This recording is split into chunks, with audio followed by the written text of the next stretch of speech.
गुरुर्ब्रह्मा गुरुर्विष्णु गुरुर्देवो महेश्वरः गुरुः साक्षात् परं ब्रह्म तस्मै नारायण नारायण नारायण नारायण। आनंद रस रत्नाकर 25 अक्टूबर।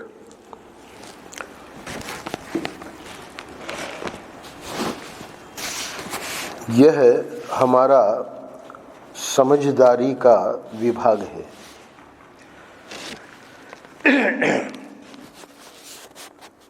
नीचे ग्रंथ का नाम दिया है मया तत्मिदं सर्वम।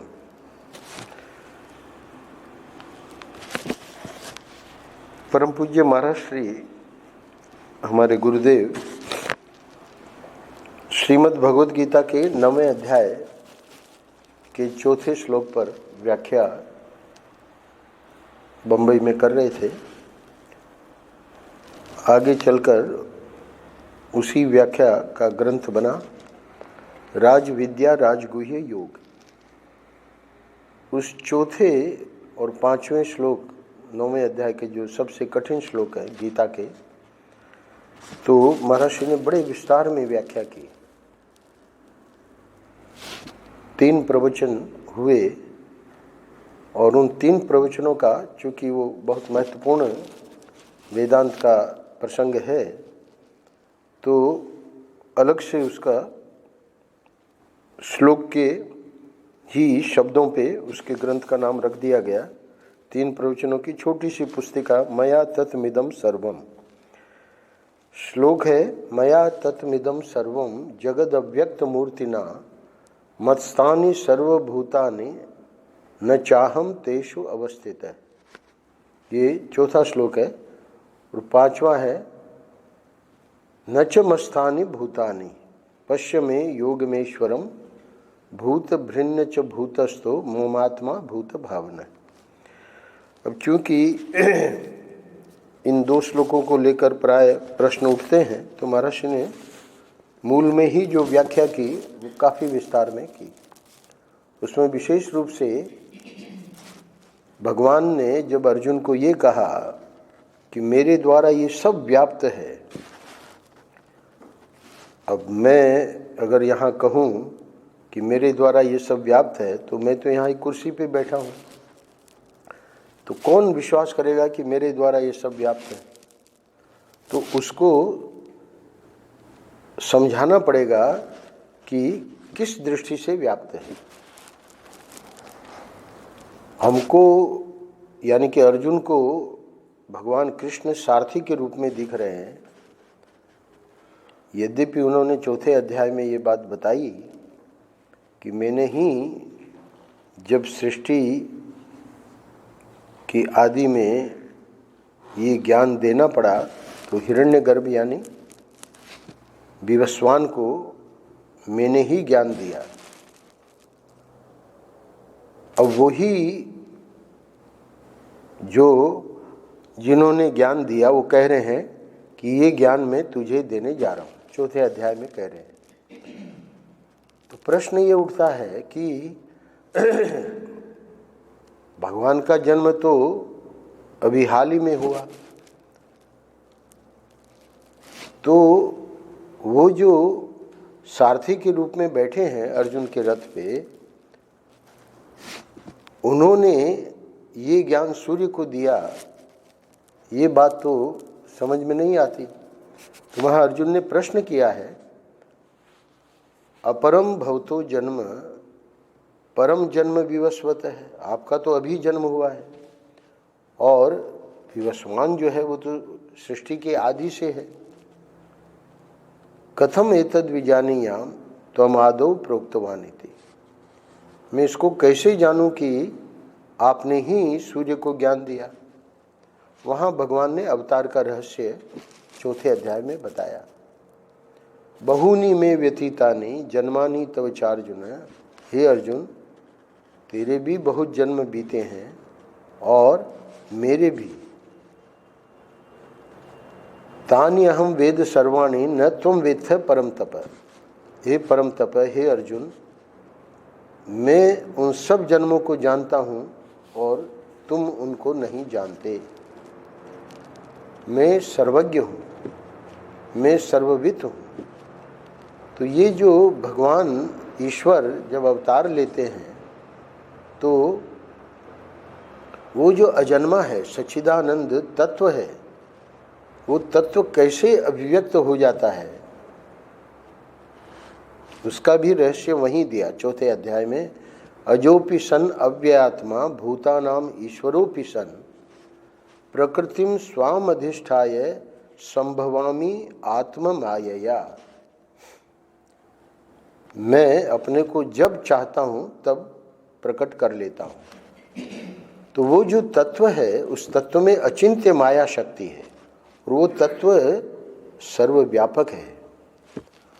उसी अपनी व्यापकता को एक बार फिर से भगवान बता रहे हैं, जिसको 4थे अध्याय में बता चुके हैं कि मेरा स्वरूप क्या है। ये जो तुम देख रहे हो इस रूप में तो मैंने अवतार लिया है, पर वस्तु स्थिति क्या है कि मैं जानता हूँ कि मैं वो सच्चिदानंद तत्व है, मैं हूँ जो कि सर्वत्र व्यापक है। उसकी एक अभिव्यक्ति तुम देख रहे हो कृष्ण के रूप में।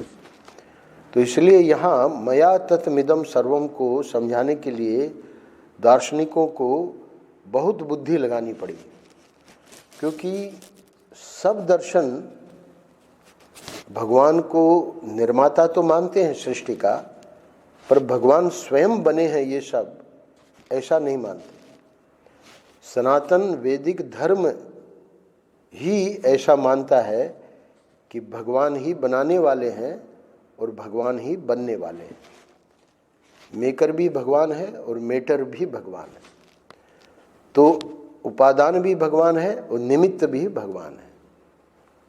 दृष्टांत देते हैं महात्मा लोग कि कुम्हार जब घड़ा बनाता है तो वो सिर्फ निमित्त है, उपादान नहीं है। मिट्टी से जब घड़ा बनाएगा तो मिट्टी उसको अलग से चाहिए, उपादान घड़े का मिट्टी है, कुम्हार स्वयं नहीं है।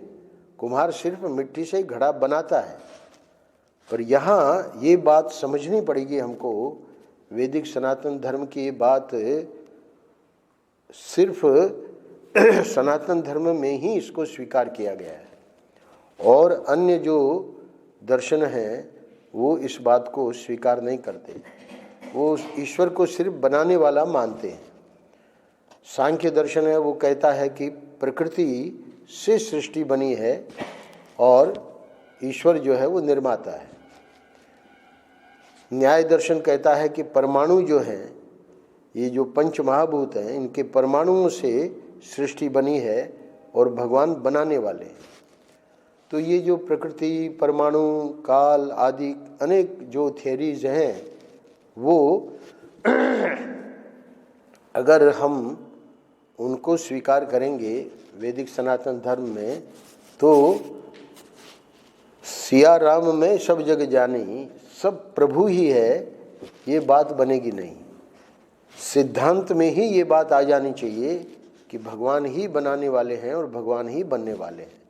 इसलिए श्रीमद् भगवद गीता में इसका जगह जगह पे भगवान ने बिल्कुल स्पष्ट रूप से कहा है कि मैं ही बनने वाला हूँ और मैं ही बनाने वाला हूँ। तो ये जो 4था और 5वां श्लोक जिस पर महर्षि व्याख्या कर रहे हैं, तो स्वाभाविक है कि जो सामान्य लोग हैं उनको तो बस श्रद्धा से वो मान लेते हैं, उनको इतनी माथापच्ची करने की ज़रूरत है नहीं कि वो कैसे बनाने वाले हैं, कैसे बनने वाले हैं। पर विद्वानों ने इस पर बहुत विचार किया है। ब्रह्म सूत्र में, गीता में, उपनिषदों में इसका बहुत बहुत विचार है, कैसे भगवान बन जाते हैं। मकड़ी का दृष्टांत उपनिषद में दिया कि मकड़ी जो है स्वयं अपने में से ही जाला निकालती है और वो जाल बना के और उसमें जब वो चाहती है उसको समेट भी लेती है। तो वैसे ही भगवान स्वयं ही बनते हैं और स्वयं ही बनाने वाले हैं। यहाँ पर महर्षि ये कह रहे हैं, यह हमारा समझदारी का विभाग है, का अर्थ ये है कि भाई इस एक श्लोक पे आप 3-3 प्रवचन कर रहे हैं, जबकि आपको पूरे 9वें अध्याय पे बोलना है। तो महर्षि कह रहे हैं कि 3 बातें हैं, अंत में आज के पृष्ठ में बतावेंगे कि कर्मकांडी लोग जो कर्म में विश्वास करते हैं, उनका ये मानना है कि शुभ कर्म करते जाओ, जानाति इच्छति करोति। ये सूत्र अंत में देंगे आज के पृष्ठ में। पहले व्यक्ति जानता है, यानी जानकारी प्राप्त कर लेता है, फिर उसकी इच्छा होती कि चलो ये काम हम कर लें, तो फिर वो करता है। तो 3 स्टेप्स हैं, जानाति इच्छति करोति। कर्मकांडी कहते हैं कि अच्छे कर्म करते रहो तो उससे हमारे अंदर जो इच्छाएं कामनाएं हैं वो भी अच्छी ही कामनाएं जागृत होगी, शुभ वासना जागृत होगी। और जब अच्छी कामना जागृत होगी तो धीरे धीरे हमको जानकारी भी प्राप्त हो जाएगी कि असलियत क्या है सृष्टि की। तो इसलिए उनका विभाग ये है कि कर्म करते रहो, निष्काम कर्म, कर्म योग। और जो भक्त हैं वो बीच की बात को पकड़ते हैं कि वासनाएं हमारी अच्छी हो, इच्छाएं कामनाएं हमारी अच्छी हो, तो कामनाएं जब अच्छी होंगी तो कर्म भी अच्छे होंगे और हमारी जानकारी भी हमको ठीक ठीक प्राप्त हो जाएगी ठाकुर जी की कृपा से। ये जो दार्शनिक लोग हैं, ये जो विचारवान लोग हैं, वेदांती लोग हैं, वो कहते हैं कि हमारा जो विभाग है वो समझदारी का है। ऐसा नहीं है कि महर्षि भक्त नहीं थे या महर्षि निष्काम कर्मी नहीं थे। महापुरुष में सब बातें होती हैं, पर यहाँ महर्षि आज के पृष्ठ में छोटा सा अंश लिया है उन 3 प्रवचनों में से, पर उसमें ये बात बताना चाह रहे हैं कि हमको लोग भले भक्त माने, भले निष्काम कर्मी माने, पर सच्ची बात यह है कि हम दार्शनिक हैं। ये बात अलग से भी महर्षि कहा करते थे कि हम फिलोसोफर हैं, यानी हम दार्शनिक हैं, हमारा जो विभाग है वो समझदारी का है। तो समझदारी का विभाग है, इसीलिए इस श्लोक पे इतने विस्तार से समझाने की कोशिश कर रहे हैं। वो यहाँ पर नहीं है, मूल ग्रंथ में है, 9वां अध्याय राजविद्या राजगुह्य योग, जिसमें से ये 3 प्रवचन अलग से पुस्तिका छोटी सी छपी थी, तो उस पुस्तक में से ये छोटा सा अंश लिया गया है। परम पूज्य महर्षि समझा रहे हैं। मैंने भूमिका के रूप में बता दिया कि ये महर्षि इस प्रकार क्यों कह रहे हैं। यह हमारा समझदारी का विभाग है। संसार का कोई भी मजहब यह बात स्वीकार नहीं करता कि संसार में एक ही वस्तु परिपूर्ण है, परंतु हमारा जो सनातन धर्म है उसकी गति निराली है। वस्तुतः धर्म वह होता है जो हमारे जीवन में अज्ञान अंधकार को रहने ही नहीं देता। संकेत में बता रहे हैं, क्योंकि विस्तार तो वहाँ मूल प्रवचन में किया ही गया है। तो ये पैराग्राफ मैंने इसलिए लिया कि इसी पैराग्राफ में हिंट दे रहे हैं कि भले जितने भी मजहब हैं, सनातन धर्म को छोड़कर, वो चाहे मुसलमान हो, ईसाई हो, पारसी हो, यहूदी हो, जो भी हैं, कोई भी मजहब ये बात स्वीकार नहीं करता, यहाँ तक कि नास्तिक दर्शन भी यानी बौद्ध और जैन और चारवाक का मतलब है, ये भी एक दर्शन है कि जो संसार जिस प्रकार चल रहा है तो उनके पास भी एक फिलॉसफी है। तो उनको कहते हैं चारवाक, यानी जो संसारी लोग। तो कोई भी मजहब ये बात स्वीकार नहीं करता कि संसार में एक ही वस्तु परिपूर्ण है। हम लोग क्या कहते हैं? सच्चिदानंद रूपाय विश्वोत्पत्त्यादि हेतवे तापत्रय विनाशाय श्री कृष्णाय वयम नुमः। श्री कृष्ण तो गिरधर गोपाल का हम यहाँ दर्शन कर रहे हैं, पर वो गिरधर गोपाल जो हैं वो ही सच्चिदानंद, यानी उनका जो असली स्वरूप है वो है सच्चिदानंद। कल मैंने समझाया था कि समुद्र और तरंग, शायद उधर महाभारत के उसमें सनद सुजात में कोई प्रसंग आया था, तो उसमें जीव और ब्रह्म, जीव हम लोग हैं, हम लोग जानते हैं कि मैं इस कुर्सी पे बैठा हूँ, मैं तो सर्वव्यापक नहीं हूँ। ब्रह्म जो है एक शब्द दिया है जो यहाँ महर्षि बता रहे हैं कि संसार में एक ही वस्तु परिपूर्ण है, तो एक ही वस्तु का नाम दिया है अपने शास्त्रों में ब्रह्म। तो वो जो ब्रह्म है वो ही परिपूर्ण है। सच्चिदानंद रूपाय विश्वोत्पत्त्यादि हेतवे, तो वो जो सच्चिदानंद जो है उसी को ब्रह्म नाम दिया है। तो ब्रह्म का ही ये तीन स्वरूप है, सत चित और आनंद।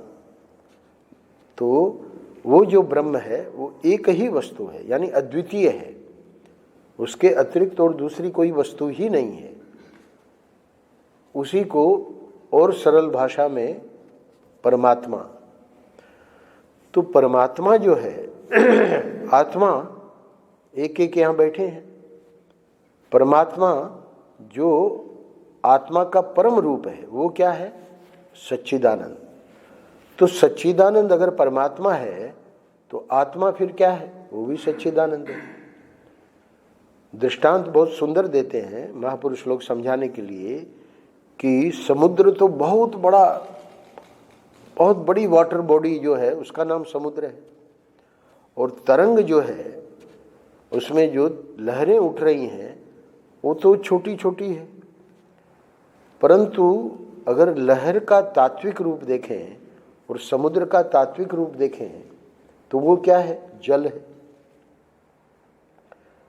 हम जब व्यवहार करेंगे तो समुद्र के शब्द का अलग प्रयोग करेंगे, तरंग अलग चीज के लिए तरंग शब्द का प्रयोग करेंगे, परंतु जल जो है व्यवहार में जल का भी तो हम शब्द का प्रयोग करते हैं।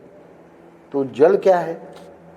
तरंग का स्वरूप भी जल है और समुद्र का स्वरूप भी जल है।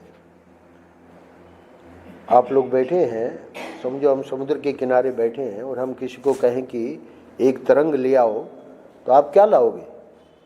तरंग आप ला नहीं सकते। तो वो जो जल तरंग के रूप में आता है, आप कहेंगे कि स्वामी जी हम तरंग तो नहीं ला सकते, वो तो जल ही है। तो महात्मा लोग समझाते हैं कि भले समुद्र बहुत बड़ा विशाल दिख रहा है, तरंग बहुत छोटी दिख रही है, पर वास्तविकता क्या है? तरंग बेचारी डर रही है कि मैं मर जाऊंगी, अभी अभी मैं जन्मी हूं और अब मैं मर जाऊंगी। तो कल्पना करो कि इस प्रकार अगर वो डर रही है और वहाँ कोई ऐसी तरंग है जिसको ज्ञान है, परंपरा से उसको ये ज्ञान मिला है कि हम मर नहीं सकते, तो वो गुरु तरंग जो है उसको शिष्य तरंग को जो डर रही है, शिष्या तरंग को क्या ज्ञान देगी? डरो नहीं, तुम्हारा जो स्वरूप है वो जल ही है, तुम मर नहीं सकती। ये तो है दृष्टांत। तो उस गुरु तरंग को किसने ज्ञान दिया? परंपरा से उसको गुरु को ज्ञान मिला। तो यहाँ तो दृष्टांत देके समझा रहे हैं, तरंग को, समुद्र को, जल को छोड़ दीजिए, यहाँ समझने की कोशिश करिए कि ये जो एक एक जीव बैठे हैं, और सिर्फ मनुष्य ही नहीं, प्राणी मात्र, क्योंकि महर्षि कह रहे हैं प्रथम पंक्ति में, संसार का कोई भी मजहब ये बात स्वीकार नहीं करता कि संसार में एक ही वस्तु परिपूर्ण है। बहुत ध्यान से सुनना, एक ही वस्तु परिपूर्ण है का मतलब है कि वो जो ब्रह्म है जिसको हम सच्चिदानंद कह रहे हैं, वही सिर्फ है, उसके अलावा और कुछ नहीं है। जल ही है, जल ही तरंग बना हुआ है, जल ही फेन है, जल ही बुदबुद है, जल की ही कई प्रकार की अभिव्यक्तियां वहाँ हैं। दृष्टांत में जल के सिवाय फेन, तरंग, बुदबुद ये सब कुछ नहीं है, जल ही है। ये तो है दृष्टांत। यहाँ इतनी बुद्धि क्यों लगानी पड़ती है कि वो जो सच्चिदानंद एक ही वस्तु ब्रह्म है, फिर से आ जाइए, केमिस्ट्री में इसको कहते हैं या फिजिक्स में H2O, यानी 2 हाइड्रोजन और 1 ऑक्सीजन, तो वाटर। तो जल क्या है? HHO, 2 H है और 1 O है, तो HHO। तरंग को क्या ज्ञान दिया गुरु तरंग ने? डरो मत, क्यों? तुम HHO, ये तुम्हारा असली स्वरूप है, वो कभी समाप्त नहीं हो सकता। ठीक है, उसका काम बन गया। वो घबरा रही थी, मरने से डर रही थी, अब जब उसने जान लिया मैं मर ही नहीं सकती, उसका काम तो बन गया। समुद्र क्या है? समुद्र भी HHO, यानी उसका स्वरूप भी वाटर है। तो जल जो है वो तरंग का भी स्वरूप है, समुद्र का भी स्वरूप है। यहाँ जो हम समझना चाह रहे हैं ये सृष्टि को, जिसके बारे में महाराज श्री अगले वाक्य में कह रहे हैं, परंतु हमारा जो सनातन धर्म है उसकी गति निराली है। वस्तुतः धर्म वह होता है जो हमारे जीवन में अज्ञान अंधकार को रहने ही नहीं देता। मृत्यु का भय क्यों है? क्योंकि हम नहीं जान रहे हैं हमारा स्वरूप क्या है। हम अपने को जीव शरीर जान रहे हैं, तो शरीर तो जन्मा है, वो मरेगा। रोग आ गया, अब रोग आ गया तो दुख हो रहा है। कोई रोग छोड़िए, कोई और दुख आ गया परिवार का, अब वो दुख को हटाने के लिए हम पूरा प्रयास कर रहे हैं। तो दुख को हटाने के लिए जो प्रयास कर रहे हैं, दूसरा दुख आ जाता है, फिर दूसरे को हटाया तीसरा आ जाता है। और मृत्यु का भय, ये तो हटता ही नहीं। तो ये जो सत का उल्टा है, सत है एग्जिस्टेंस, यानी वो कभी नाश नहीं होता। जो सत है वो हमेशा रहता है, नित्य रहता है। ब्रह्म के बारे में सत चित आनंद का मतलब है सत का कभी नाश नहीं होता, उसी को परमात्मा कहते हैं। चित ज्ञान स्वरूप और आनंद ये भी हमारा स्वरूप है। पर दुख, दुनिया जिंदगी में दुख आते ही रहते हैं, तो दुख को हटाने के लिए हम लोग प्रयास करते हैं। कोई कहेगा कि स्वामी जी इस प्रकार से रिपोर्ट आई है और जो है वो आपको कुछ करना पड़ेगा, इलाज वगैरह करवाना पड़ेगा, तो उसके लिए भी हम प्रयास करते हैं कि मृत्यु ना आवे। परंतु अज्ञान को हटाने के लिए चित्त का उल्टा है अज्ञान। सत चित आनंद, HHO समुद्र का भी स्वरूप है, HHO तरंग का भी स्वरूप है। दृष्टांत में हम समझ गए, पर महात्मा लोग समझा रहे हैं कि जो परमात्मा का स्वरूप है सच्चिदानंद, वो ही हमारा आपका स्वरूप है। ये शरीर हम नहीं है। शरीर तो हमको मिला है और वो जिस कार्य के लिए मिला है वो कार्य पूरा हो जाएगा और एक्सपायरी हो जाएगी। एक्सपायरी डेट होती है तो सबकी एक्सपायरी डेट पहले से ही है, पर प्रोडक्ट में तो छपी रहती है। यहाँ ब्रह्मा जी छाप के नहीं देते, पता ही नहीं है कब होगी। कल की हम योजना बनाते हैं, अगले पल की हमको पता नहीं क्या होगा। तो ये जो सत चित आनंद वो ब्रह्म का भी स्वरूप है और हमारा आपका भी स्वरूप है। जैसे HHO समुद्र और तरंग, महाराज कहना ना ये हमारा समझदारी का विभाग है। तो समझदारी का विभाग है मतलब ये जो अज्ञान के कारण हम मृत्यु से डर रहे हैं, दुख आ जाता है, दौड़ते हैं इधर उधर। अरे थोड़ा धैर्य रखो, वो भी दुख भी चला जाएगा। इतना सब उल्टा सुल्टा बेईमानी सब झूठ फरेब करने की क्या ज़रूरत है? नहीं स्वामी जी, ये तो है ना, करना पड़ता है। जो आध्यात्मिक जीवन है उसमें ये सब नहीं करना पड़ता। ईश्वर पे पूरा भरोसा है और हमको बस सही कार्य करते रहना है। तो कर्मकांडी भी कहते हैं सही कार्य करो, भक्त लोग भी कहते हैं सही कार्य करो, और समझदारी अगर आ जाए तो वो गलत कार्य करेगा ही नहीं। क्यों? क्योंकि उसको पता है कि मेरा कुछ नहीं बिगड़ सकता। अब वो शिष्या तरंग थी जो मरने से डर रही थी, गुरु तरंग ने ज्ञान दे दिया, अब उसको डर नहीं है। यही ज्ञान महाराज श्री दे रहे हैं। फिर से सुनिए, वस्तुतः धर्म वह होता है जो हमारे जीवन में अज्ञान अंधकार को रहने ही नहीं देता। ये मृत्यु से डर, ये दुख से डर, और इसके लिए हम जो सब करते हैं वो कब खत्म होगा? जब हमारे जीवन में से अज्ञान दूर होगा। तो धर्म का असली स्वरूप क्या है? अज्ञान अंधकार को रहने ही न दे, वो है असली धर्म, वो ही है सनातन धर्म। तो यह जो श्री कृष्ण है, इनमें आपने ईश्वरत्व का आधान किया है कि नहीं? क्या कहना चाह रहे हैं? इनको पहले समझना पड़ेगा कि सच्चिदानंद यही ब्रह्म है, और यही, ध्यान से सुनना, हम सोए, हमारे मन ने ही पूरे स्वप्न की सृष्टि बना ली। हम बिस्तर में सोए, हमारे मन ने ही सब वहाँ देश काल वस्तु ट्रेन एयरपोर्ट जो कुछ दिख रहा है, हमारे मन के जो संस्कार थे उन्होंने सब सृष्टि, उन संस्कारों ने, हमारे मन ने वो पूरी स्वप्न सृष्टि की रचना कर ली। और उसमें एक गोविंदानंद भी आ गया। गोविंदानंद तो बिस्तर में सोया हुआ है, पर वो वहाँ एयरपोर्ट जा रहा है, प्लेन पकड़ रहा है, प्लेन छूटने वाली है ना, यानी समय हो गया है, पहुँच नहीं पा रहा है एयरपोर्ट। तो ये सब जो सृष्टि हुई वो मन ने ही तो करी।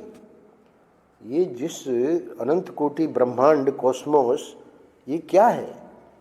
ये ईश्वर की सृष्टि है। महाराज क्या कह रहे हैं? यह जो श्री कृष्ण है, इनमें आपने ईश्वरत्व का आधान किया है कि नहीं? यानी यही सब कुछ जो दिख रहा है इसके मालिक हैं, ईश्वर है। ईश्वरत्व यानी आप ही सब कुछ हैं। ये आधान करने की क्यों जरूरत है? क्योंकि असलियत है ये। असलियत को जब तक हम नहीं जानेंगे तब तक ये अज्ञान का अंधकार दूर नहीं होगा। और जहां देखो भाई, ईश्वर को मिलाकर देखो। अब चूंकि वही सब बना हुआ है, तो फिर हमको तो दिख रहा है कि ये दुष्ट है, ये शिष्ट है ना, इसका हम आदर करें, इसको हम उपेक्षा करें। ठीक है, व्यवहार में जैसा करना है करिए, उसके लिए संत लोग मना नहीं करते। परंतु क्या कह रहे हैं? जहां देखो भाई ईश्वर को मिलाकर देखो। अभी 2 दिन पहले मैंने सुनाया, महाराज को कहा गया आप भिखमंगी को बढ़ावा देते हैं। महाराज ने क्या कहा? भाई तुमको भिखमंगे दिखते होंगे, हमको तो परमात्मा दिखता है। जहां देखो भाई ईश्वर को मिलाकर देखो। जो चीज देखो उसमें ईश्वर को भर दो और फिर देखो। क्यों? क्योंकि इस समय हमारे पास वो दृष्टि नहीं है। इस समय हम राग द्वेष को भर के देख रहे हैं। ये हमारा प्यारा है और ये हमारा शत्रु है। उपनिषद में आया है कि ईशावास्यम इदगम सर्वम यत किंच जगत्याम जगत। जगत में जो कुछ है उसको ईश्वर से भर दो, पाट दो। तो क्या इस समय ईश्वर नहीं है क्या? आप तो सुना रहे हैं कि ईश्वर ही सब बना हुआ है। ईश्वर बना हुआ है, पर हम अपने राग द्वेष से पाटे हुए हैं। हमको ये संतों की दृष्टि कहाँ प्राप्त है? इसलिए कह रहे हैं कि जहाँ देखो भाई ईश्वर को मिलाकर देखो। जो चीज़ देखो उसमें ईश्वर को भर दो और फिर देखो। ये जो राग द्वेष की दृष्टि है वही हमको दुखी बना रही है।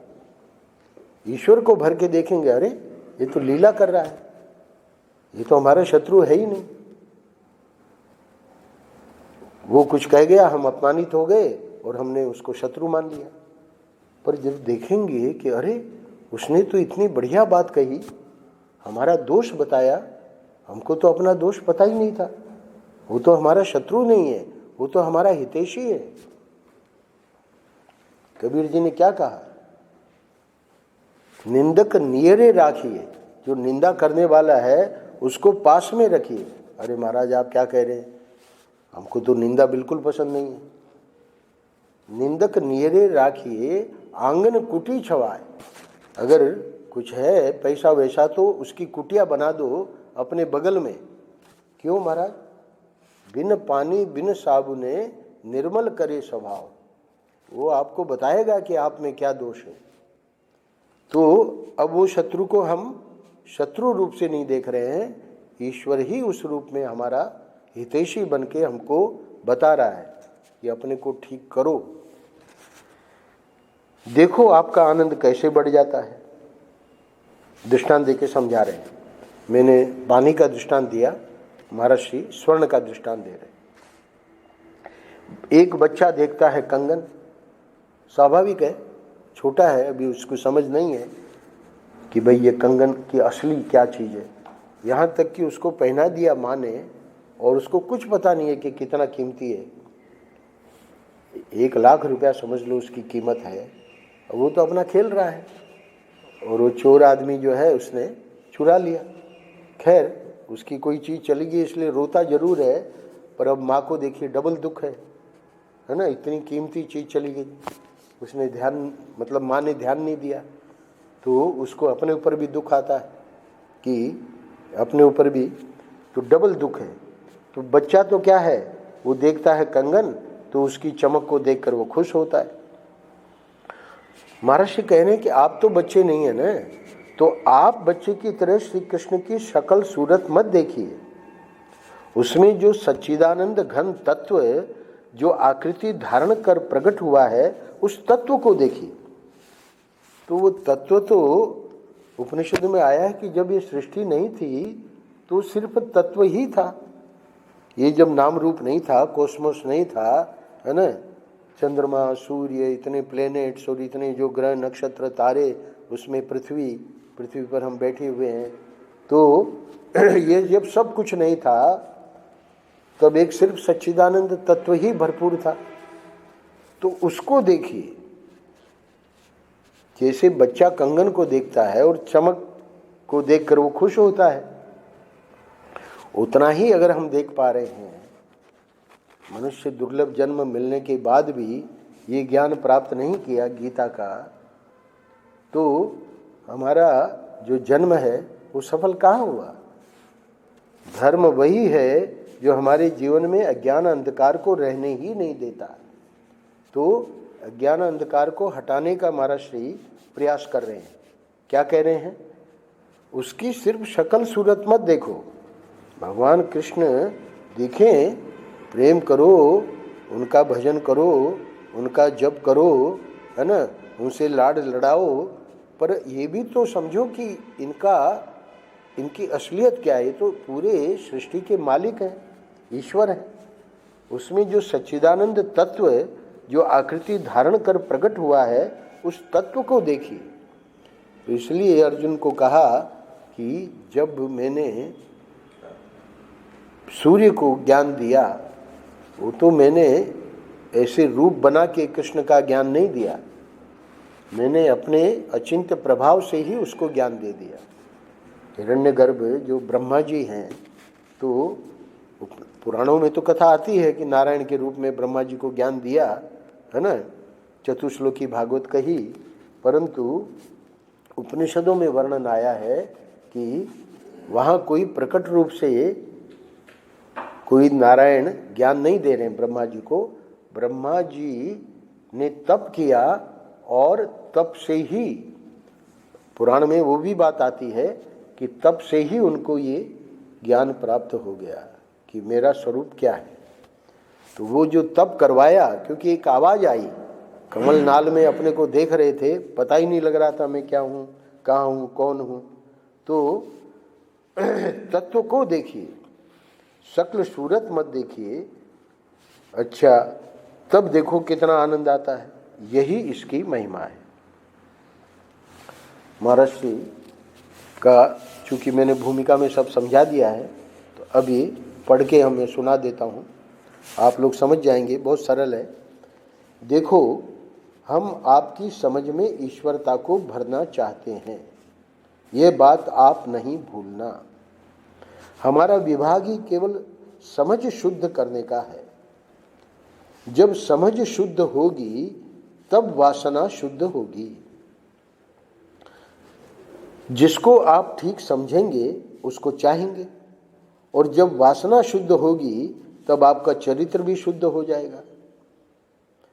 तो समझ की शुद्धि ही अंतःकरण की वासनाओं को कायदे में ले आती है, और कायदे में आई हुई जो वासनाएं हैं वे हमारे आचरण को शुद्ध कर देती हैं। जानाति इच्छति करोति। पहले आदमी जानता है, फिर चाहता है और फिर करता है। अतः अंतःकरण शुद्ध करना हो तो चाहना शुद्ध कीजिए, और चाहना शुद्ध करना हो तो समझना शुद्ध कीजिए। तो महर्षि कह रहे हैं कि ठीक समझेंगे तो ठीक चाहेंगे, और ठीक चाहेंगे तो ठीक करेंगे। इसलिए बुद्धि की शुद्धि, संकल्प की शुद्धि और कर्म की शुद्धि, ये हमारा समझदारी का विभाग है।